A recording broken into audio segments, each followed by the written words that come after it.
Welcome, welcome, welcome. This is Adriane Hartigan-von Strauch, your quantum love coach, greeting you from New Zealand this month. We have early May. The lunar eclipse in Scorpio just passed. And as I announced last month, being in Bali and recording for you, with this new astrological year, I want to create a cycle of, instead of doing Q&As every full moon, I want to actually, represent a little bit the higher forces in my space coming to me and speaking to me through cards or potentially other nature symbols. But today I'm going to start with a Kuan Yin Oracle card deck, as I always do integrate these cards. Alana Fairchild's beautiful book with illustrations on the cards that are so exquisite. And the card that already came about is card number 1, Bamboo Moon. And it is really interesting that Bamboo Moon as number 1 is appearing today. I almost feel like, yeah, we could say last month the new moon had been a second new moon in Aries, but guess what? This particular lunar eclipse we just experienced over the last 24 hours passing had actually an amazing closing and healing and letting go impact on many souls. I could reflect on my own process. That's not what this recording is for. What I just want to reaffirm is that, this particular reading wouldn't have been possible yesterday. I was certainly planning to be a little earlier in making this available to you and, to represent my higher connection to wonderful beings in the divine space. But I was very internal, and I certainly knew that whatever was still happening over the whole day and the hours after the actual eclipse moment, was really pivotal. Another very important thing I would like to say for our planet was certainly England's happening of King Charles's coronation. I think as much, we can argue that is something that has an impact for individuals. I certainly think it has an impact on the collective from a very celestial and probably very angelic point of view, because these happenings help the world to come together and speak one language, the language of honor, the language of respect, the language of love and family, and ultimately tradition. And I was really amazed to see how many beautiful rituals and very well orchestrated, harmonies came together to actually really bring this to a big quantum field of really transformative energy, not just for one country, but I would say, living in the Commonwealth here in New Zealand, probably for the biggest part of the world. So Bamboo Moon is speaking about, did you know that there are no mistakes in the universe, and all events, circumstances, relationship and situations are unfolding in perfection with the timing and intelligence of the divine plan? Any apparent delay is in your favor if something is happening for you now, then this is a perfect timing too.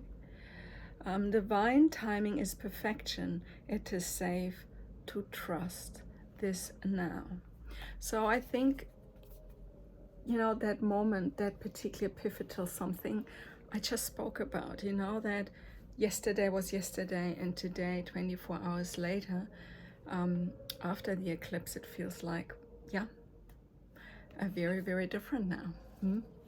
So let's start with the messages for singles, couples, and lovers in transit. And I'm given the message that I am starting today this particular reading with the lovers of transit. So I divide it in masculine and feminine. So I have really gone a little bit deeper into my intimacy studies over the last months, and came across something really beautiful listening to Dr. Bob Proctor, who speaks about the different laws of the universe. And he actually says the seventh law is the law of gender, and how much the universe and all creation could not exist through the polarity and the intertwinedness and the interaction and the interplay of masculine and feminine. So let's start with the masculine and the message for my lovers in transit. So if you are just, you know, in your masculine journey of having left a marriage or have not been in a relationship for a long time and prepare for it, this is the message I'm getting for you, the union of the hearts. I'm using the whispers of the love oracle, which is very nice. It's created by what's the name of the lady? Angela Hartfield. Yeah, it's a deck I really love, and it speaks about the union of the hearts. The camera is a little bit, it's much better when I bring it closer. So yeah, and the tagline is a love connection defies explanation. And it reminds me on what I was channeling to the masculine last month. There is an awareness to be kept when we are singles and when we prepare ourselves for a new relationship or just go out of an old relationship, that even so we release ourselves from someone physically, that bond stays very close to our heart. Even if we make a conscious decision, this is over, or if this is a conscious decision to say, you know, I was single long enough, I am preparing for something new, that newness that hasn't manifested yet in the core of matter, in the core of life, is already, you know, with the invocation and the intention, a relationship that calls out to exist. So the union of the heart exists, you know, or the hearts exist, regardless whether we are really physically bonded with a person or not, regardless whether we ended a relationship or about to call a relationship in. This particular very, you know, powerful metaphor is really, you know, something we need to hold in our constant remembrance. And for the feminine, it's a lovely message saying, slow down. The female energy in the space of lovers in transits, and they're saying pause and allow things to unfold. Yeah, and we usually think and talk about the masculine being in rebound mode and wanting things to happen really fast and almost to forget the past completely and to cover it up with all this wonderful new exciting feelings of having someone you just have intimacy with, or a sexual romantic connection. But the reality is that, you know, that particular process is a very deep and very unfolding process.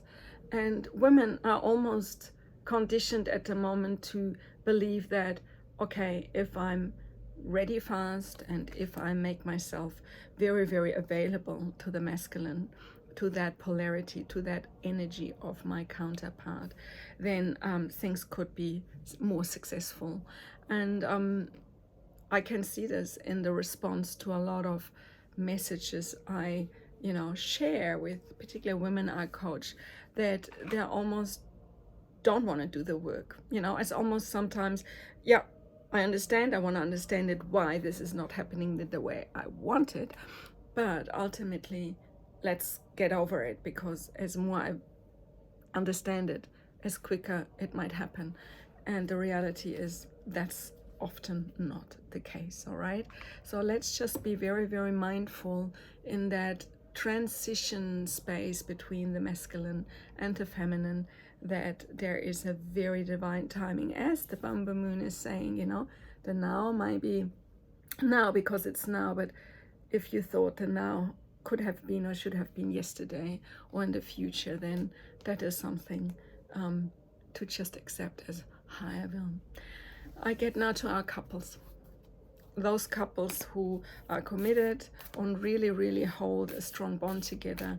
Couples who probably would only come to me to learn more, to be better educated, and would read good books and apply very, very beautiful rituals or processes in their own, intimate and personal space. Now, talking about personal space, I'm really, really, really proud to tell that my brand, my new startup brand, Intimacy in Design, is in the launching process. On the 18th of May, I offer a webinar to actually go through the 7 A's of creating a really beautiful honeymoon home. And there is a particular strategy to it, apologies, to make this really work. So let's get back to your couples. Why I'm sharing this message about intimacy and design is that, we have spaces, we have our rooms, we have our homes, we have this wonderful, cold room we have created with a partner, but sometimes not to our fullest potential. And where I come in here is the invitation to really, really look into the more subtle things that surround us, the subtle messages we carry through things that we hold in our space materially. That can be messages and images and particular accessories from the past, and how we replace them with things that really joyfully, enhance our love for one another now. Even to an extent that I speak about sexual and physical arousal. And certainly there is a desire space where would we give different lighting, different textures, different colors, different messages, different visuals to the mind and the heart, we might find that this is quite invigorating and transformative when we are together. So the masculine is getting the message, have faith.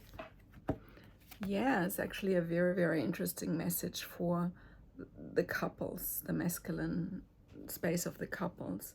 Trust your faith in this situation, and this is specifically this situation. And what I probably pick up here is, let's have a look at the visual. It's really that butterflies. Yeah, maybe it talks about the loss of love and the loss of attraction, and having faith to be able to regain it in a relationship. So the message I'm getting is that really the divine is and that universal force is wanting you. Actually, another law that is very, very powerful, which is the law of attraction, because ultimately there was a day you attracted your feminine partner, your feminine, energy counterpart. What was it what really attracted you to her, to that feminine energy? And what could be the way of recapturing, bring this real life and regaining that strength and faith internally to really live it? So whereby here the feminine is speaking about beautiful miracles and blessings. Everything has its gift. And I think, this is the invitation to females or female, polar partners who feel maybe a little bit not appreciated enough, or not feeling that they have the spark alive to give this masculine partner what he wants, and what really is making that relationship so unique and special. All right, so work together. This is a really beautiful combination of things, because masculine, you are the space holder for this feminine to exist, and feminine, you have the ability through your to the expansiveness to attract these miracles and blessings that not just help you, but help both of you to have miraculous, beautiful experiences in the physical plane together. We're coming to the singles, those singles who are bread and butter singles. Those who say, I'm happy, I'm grateful, I have what I need, I had a good life, or I have a good life, whether with a partner in the past or not, but here I am. So the masculine is receiving the invitation to be authentic. It's saying be real and true to who you are and how you feel. So what I'm picking up here is that you might not like being single any longer, or you might not like the life you have created as a single person for yourself, masculines. You might feel that something is about to change, but you would like to do it in a way that is really positive and constructive and resourceful, rather than just letting things happen, you know. So what I'm getting here is this wonderful invitation to look really your true needs and wants. I do that with all my clients when a single who prepares himself to get ready for a relationship or attracting a relationship, you know, sits in a space. There's usually a much stronger idea what the wants are, you know, but the needs are very, very important.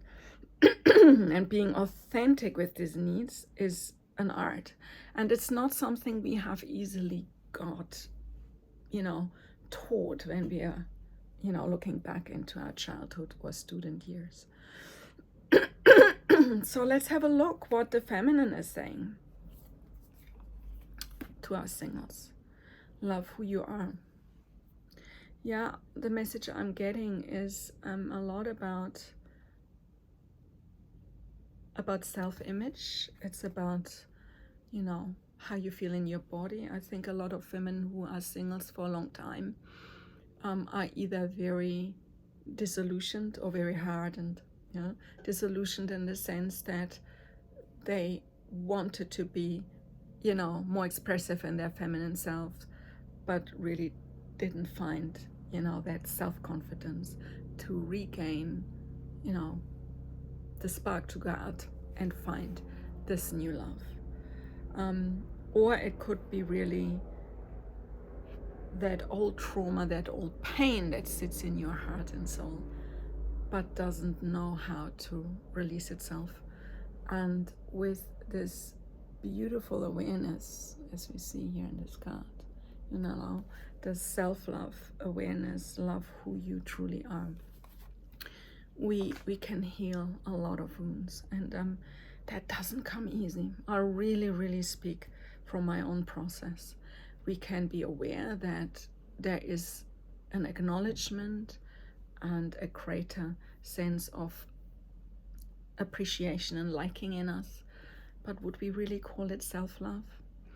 I think self-love is something that is always an internal process to redefine itself or to grow or to magnetize within particular areas of our lives. It's not something that stands alone as a manifesto we feel and see and hear. I think it's very much through the reflection in our relationship, how we feel about family and our children, and what are these interesting interactions we experiencing in that intelligence space with others when we apply really a sense of authenticity, who we truly are. Is that love coming back to us as a reflection through others loving us, or is that just simply an adoration that we feel superficially?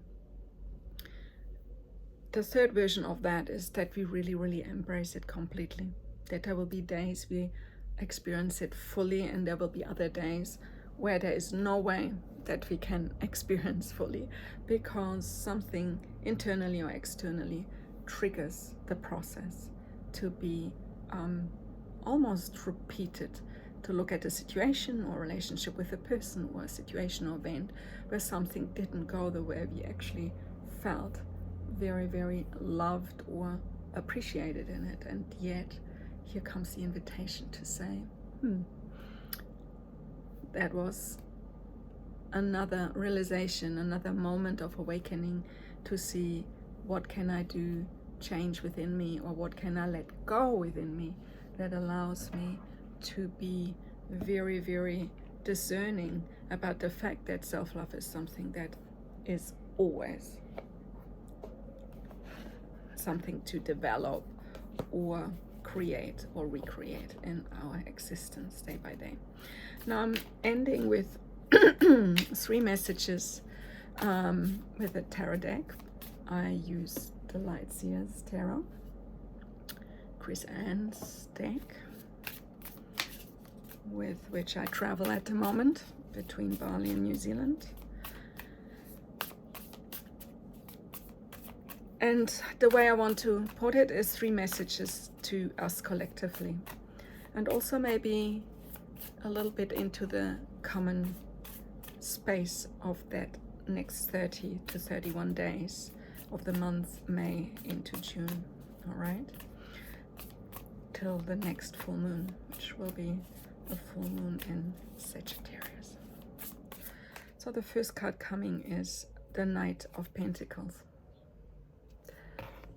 And I put all 3 together, and then we have probably a greater understanding. The second one is the Emperor. And the third one, the Chariot. So what I'm getting from these 3 cards really is, starting with the Knight of Pentacles,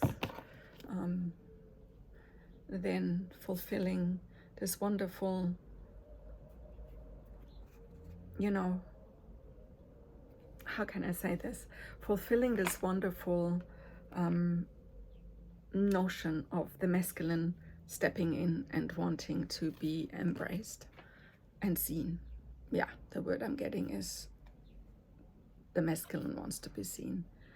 And with that, the endeavor into new ambitions, into new spaces, into new relationships, into new experiences, into all this wonderful creation that the masculine is so talented to bring into physical, material existence. So I think the message I'm getting from these 3 cards is that the Knight of Pentacles is really about to find what really turns him on, you know, really getting out and about and making an endeavor and an effort to take his horse and to say, I have a mission to fulfill. I want to be really strong in my, you know, in my potential, in my self-expression, and what is it? Who can I be as a man?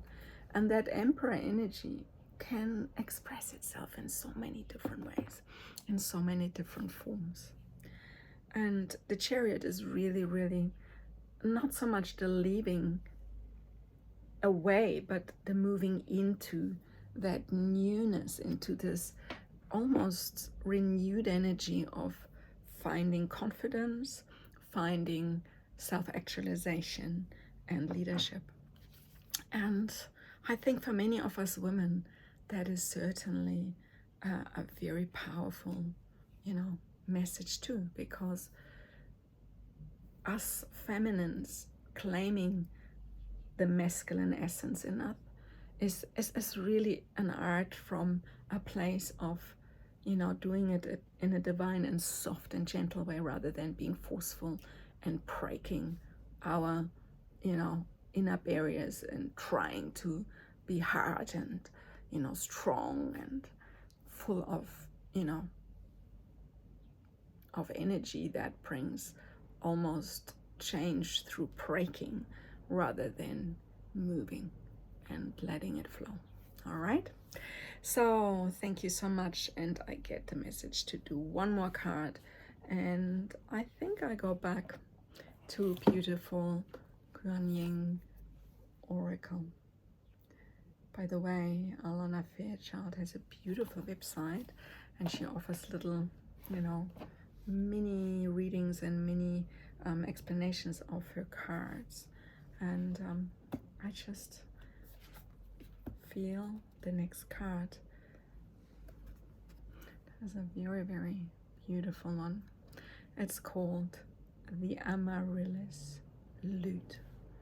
The lute is a beautiful instrument. If you see this card a little closer, she holds this lute.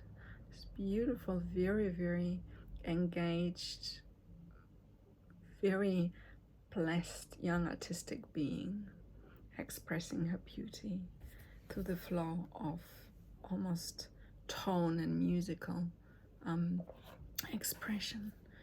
And it's the card number 34, and 34 is a 7.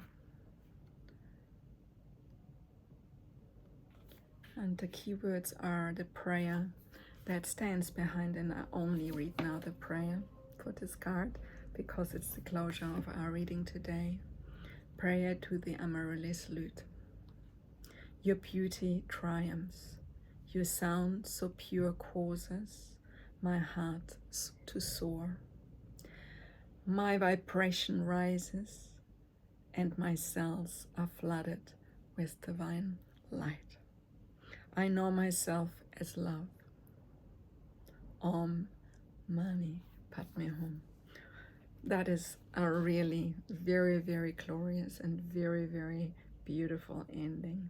I'm so grateful I followed my intuition to still give us one more message. I wish you an amazing month. Reach out if you wish to have a one-to-one session with me, either to learn more about illuminating intimacy in your very own relationship space, or in the space of visualization and intuitive visionary work that we could do together in really, really helping you to design your love life from a place that is absolutely profoundly authentic and just made for you. And doing this together with a partner can be profoundly transformational in your relationship, because when you really acknowledge the elements you bring together as a couple and then make it almost like a third layer of co-composition, of co-creation, so that, you know, the masculine, the feminine essences are really, really fully expressed, but also that higher collective, communal, embracing energy between you as couple that can be so powerfully, lived in ways we haven't even thought about yet. And I want to be that shapeshifter for you in your intimate, in your, romantic, sexual, and certainly communicational life together. Namaste. I wish you a wonderful month. See you again for the full moon in Sagittarius in June. Thank you.